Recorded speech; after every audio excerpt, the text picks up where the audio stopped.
Hello everyone, we're doing a read through of one of our favourite books for explaining conception to children.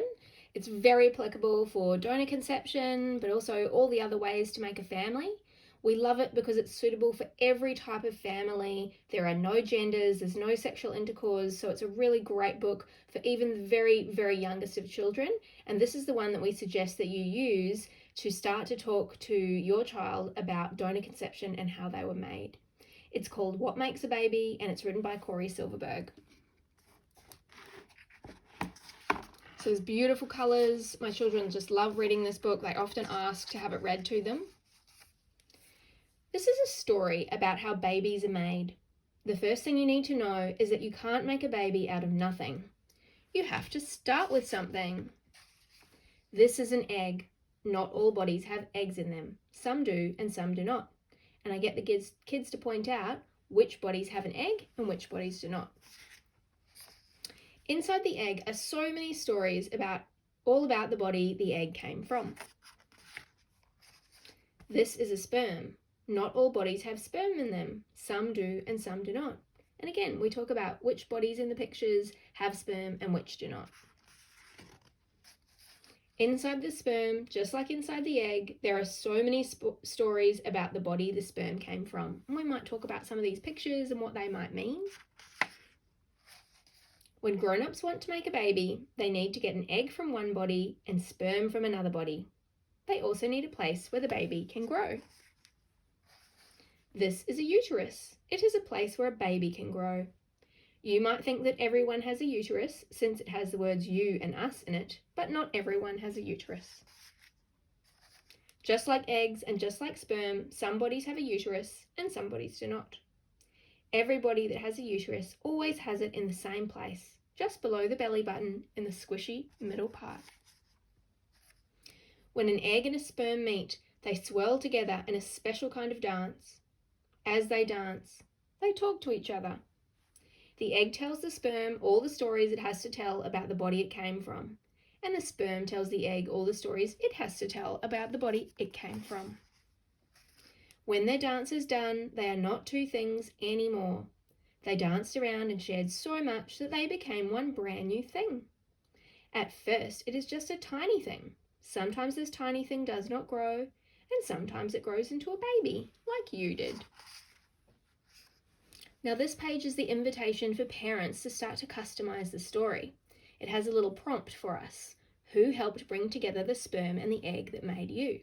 So this is where you might say, Mama had an egg, but I didn't have any sperm, so we had to get the sperm from another person.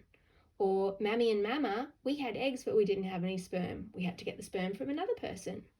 Daddy and Dada, we had sperm, but we didn't have any eggs or a uterus, so we had to get the eggs and the uterus from another person. Or Mummy and Daddy, when we wanted to have you, we found out that Daddy didn't have any sperm, so we had to get the sperm from another person. Or Mummy didn't have any eggs and we had to get the eggs from another person. So you can see how it really can just be customized. You can just really easily introduce these concepts straight away. Just make it really normal for the child. It's just very factual.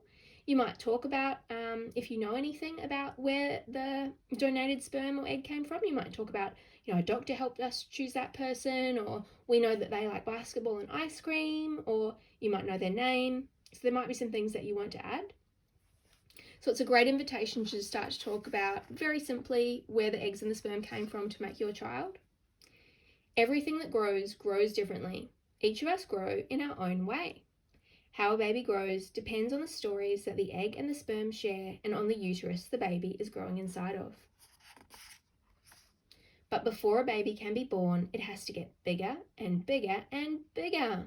And my son certainly loves looking at this, and he loves looking at the different pictures, and we go through the stages and we say, look, the hands are growing.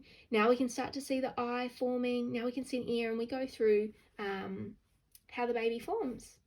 This usually takes about 40 weeks.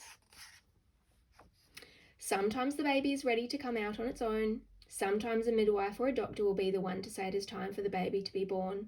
No matter who decides, the baby does not just hop out by itself.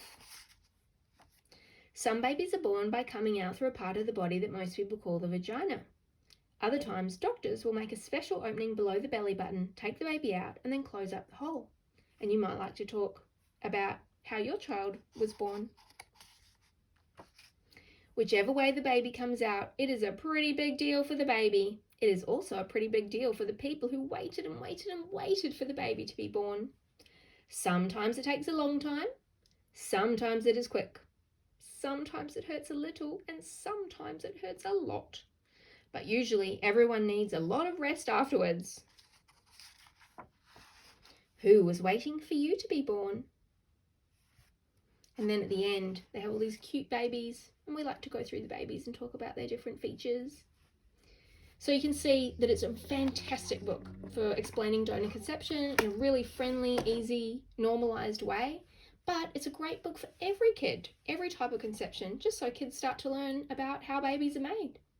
Now, we've got some other book reviews coming up, ones that we also recommend that will also round out your collection of donor conception books. There's so many to choose from, and we're going to be including some reviews of our favourites. So please check back on the website for more videos coming up. Thanks!